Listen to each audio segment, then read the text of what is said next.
အားလုံးပဲမင်္ဂလာပါကျွန်တော်လွေမို့ YouTube channel လေးကနေပြန်လည်ကြိုဆိုလိုက်ပါတယ်ဒီနေ့မှာတော့ကျွန်တော် Red Media ကနေမှာ Global Version အနေနဲ့မြန်မာနိုင်ငံကိုအတိရောက်ရှိလာတဲ့ကျွန်တော်ဒီ Red Media ရဲ့ Note 15 series အကြောင်းလေးတွေကို review လုပ်ပေးမှာပဲဖြစ်တယ်Note 15 series မှာဆိုလို့ရှိရင်တော့ကျွန်တော်ဒီ Note 15 Note 15 Pro Note 15 Pro Plus ဆိုပြီးတော့3 စားဝင်ရောက်လာတာမှာကျွန်တော်တို့ဒီနေ့ review လုပ်ပေးမယ့် model လေးကတော့ Redmi Note 15ဆိုတဲ့ model လေးပဲဖြစ်တယ်ဘာလို့ဆိုတော့တော်တော်များများကကျွန်တော်ဒီ Note 15 Pro Note 15 Pro Plus တွေကို review လုပ်တာများတဲ့အတွက်ကြောင့်မို့ကျွန်တော် Note 15 series မှာလည်းဒါ price to performance ကောင်းပြီးတော့မှ budget ဈေးနှုန်းဝန်းကျင်မှာဆိုရွေးချယ်ခြင်းတဲ့အကြောင်းလေးကိုပြပြရင်းနဲ့မှာကျွန်တော်ဒီ Note 15မှာပါဝင်တဲ့အာမခံအကြောင်းလေးလည်းရှင်းပြပေးမှာဖြစ်တယ်အဲကြောင့်မို့တစ်ချက်လိုက်ကြည့်လိုက်အောင်နော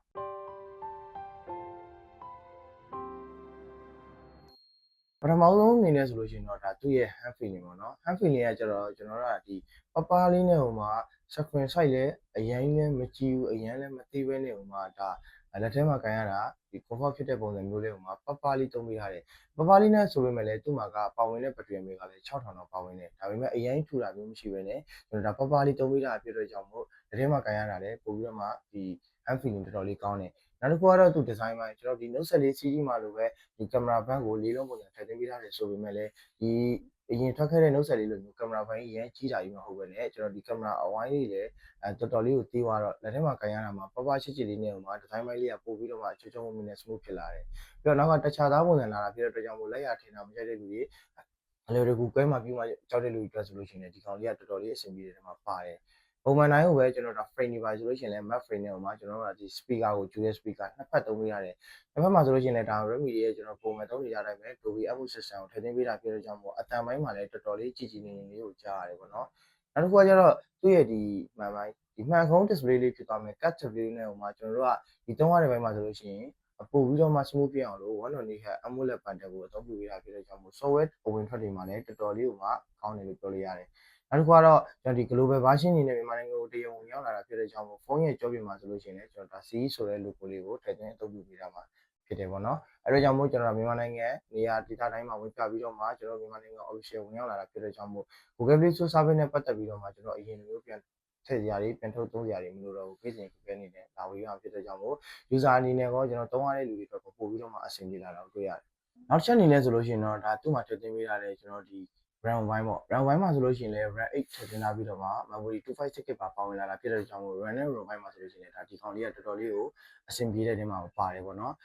်နောက်တစ်ခုကတော့သူ့ရဲ့ဒီ processor ပဲကျွန်တော်ဒီ SoC အနေနဲ့ဆိုလို့ရှိရင်တော့ကျွန်တော်ဒီ MediaTek ရဲ့ Helio G100 Ultra ကိုထည့်သွင်းပေးတာဖြစ်ကြောင်းမို့ daily ကို game ဆော့တဲ့လူတွေဒါမှမဟုတ် daily social line သုံးတဲ့လူတွေအတွက်ဆိုလို့ရှိရင်တော့တော်တော်လေးကောင်းတဲ့နေရာမှာတော့ပါတယ်နောက်ချက်ကဒီ SoC ကကျွန်တော်ဒီအားစားတာလေးရှော့ချပေးတယ် set ရဲ့ဒီပုံမှန်နောက်စီးကြီးတက်ကိုမှအပူချိန်နဲ့ရှော့ချပေးရတာကိုတွေ့တဲ့ကြောင့်မို့ကျွန်တော်ဒီကောင်လေးက CPU ဘိုင်းမှာလည်းဒါ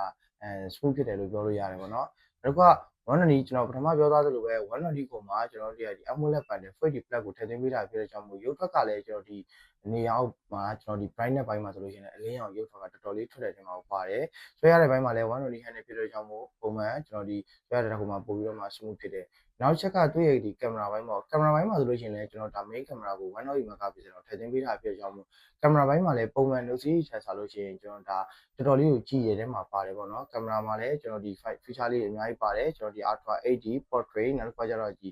processor တွေမှာ live photo တွေပါတော့ထည့်သွင်းပေးထားဖြစ်တဲ့ကြောင့်မို့ကင်မရာ feature လေးကိုစုံစုံလင်လင်သုံးတတ်တဲ့လူတွေအတွက်ဆိုလို့ရှိရင်ဒီကောင်လေးကတော်တော်လေးအဆင်ပြေတဲ့နေရာမှာပါတယ်နောက်ဆုံးအနေနဲ့ဆိုလို့ရှိရင်တော့ဒါကျွန်တော်ဒီအချမ်း RAM ပိုင်းပါပေါ့နော်အချမ်း RAM ပိုင်းမှာဆိုလို့ရှိရင်ဒီကောင်လေးကမှန်ခုံးဖြစ်သွားမယ်ပပလေးဆိုပေမဲ့ပုံမှန်အမြင်လေးကလှတယ်ဆိုပေမဲ့ဖုန်းရဲ့အချမ်းခံမှုကကျတော့ပုံမှန်ဖုန်းတွေတော့မတူဘဲနဲ့ကွက်ထွက်နေတယ်ကျွန်တော်ဒါ 2.5mm ကျွန်တော်ဒီ6ပေခွဲလောက်ကနေပြချင်တော့မှမှန်သားကအချမ်းခံတယ်ဆိုပြီးပြောထားပေးတယ်နောက်ချက်ကကျတော့ကျွန်တော်ဒီသုံးထားပေးတဲ့ဒီမထရီမျိုးစားမှာဆိုလို့ရှိရင်6000 mAh ကိုမှသူကဒီရောနော်ဆိုင်ကယ်အကောက်ဆိုလို့ရှိရင်လည်းကျွန်တော်ဒီ2000လောက်တောင်ပါဝင်လာဖြစ်တဲ့ကြောင့်မို့သူက9နှစ်6နှစ်လောက်ထိအသုံးပြုနေတာမှာဘက်ထရီရဲ့ performance မကျသွားဘူးဆိုပြီးတော့မှကုမ္ပဏီဘက်ကနေပြီးတော့မှကြေညာပေးထားတယ်နောက်ချက်ကဖုန်းမှာပေးထားတဲ့ကျွန်တော်ဒီ price to performance တွေမဟုတ်ဘဲနဲ့အာမခံပိုင်းမှာဆိုလို့ရှိရင်လည်းကျွန်တော်တို့ဒါတစ်လပိုင်းကျွန်တော်ဒီ16ရက်နေ့ကနေပြီးတော့မှ2လပိုင်း28ရက်နေ့တွင်ဝယ်ယူတဲ့လူတွေဆိုလို့ရှိရင်ကျွန်တော်တို့ရဲ့ဖုန်းရဲ့ဒီပုံမှန်ပေးနေကြအာမခံတစ်နှစ်အပြင်မှာ2နှစ်ပေးထားပြီးတော့မှရှစ်မှန်နောက်ကလက်တစ်ချိန်ခွဲသွားလို့ရှိရင်တော့ကျွန်တော်တို့ကဒီ2နှစ်အတွင်းမှာဆို free ပြန်လဲပေးရဆိုပြီးတော့မှကိုရီးယားနေပြီးတော့မှအာမခံချက်လည်းအကျဉ်းကြီးပေးထားတယ်။ဒါကြောင့်မို့ဒါထွက်ထွက်ချင်းမှာဝယ်ရတဲ့လူတွေဆိုလို့ရှိရင်တော့အာမခံပိုင်းကလည်းသူများနဲ့မတူဘဲနဲ့ခံစား권ပို့ပြီးတော့မှရရှိနေမှာဖြစ်တယ်။ဒါကြောင့်မို့ကျွန်တော်တို့ဒီဈေးနှုန်းဝန်းကျင်နဲ့ဆိုလို့ရှိရင်တော့ဒီကောင်လေးကကျွန်တော်ရွေးချယ်ဝယ်ယူတဲ့တင်းထဲမှာလည်းပါတယ်။နောက်ကကျတော့ right to performance ကောင်းပြီးတော့မှဈေးနှုန်းအများကြီးမသုံးခဲ့တဲ့ကျွန်တော်ဒါ formula line သုံး social သုံးအနေနဲ့သုံးပြီးတော့မှဒါ